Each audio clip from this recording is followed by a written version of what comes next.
JP road police station હદ વિસ્તારમાં રહેતા શંકાસ્પદોને પોલીસ સ્ટેશને લઈ જઈ જેપી રોડ પોલીસની ટીમ દ્વારા તેઓના ડોક્યુમેન્ટ તપાસવામાં આવ્યા, એટલે કે વેરિફિકેશન કરવામાં આવ્યું.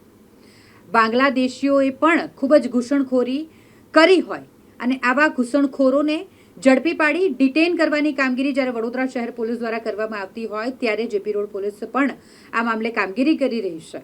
જમ્મુ કાશ્મીરના પહેલગામમાં આતંકવાદી હુમલામાં નિર્દોષ પર્યટક માર્યા ગયા અને જેના કારણે સરકારે કેટલાક મહત્વના નિર્ણયો લીધા અને તેના જ ભાગરૂપે ગુજરાત સરકાર દ્વારા પણ મહત્વનો નિર્ણય લેવામાં આવ્યો કે જેટલા પણ ઘૂસણખોર છે, બાંગ્લાદેશીઓ છે, તેઓને ડિટેન કરવામાં આવે, તેમનો દેશ નિકાલો કરવામાં આવે.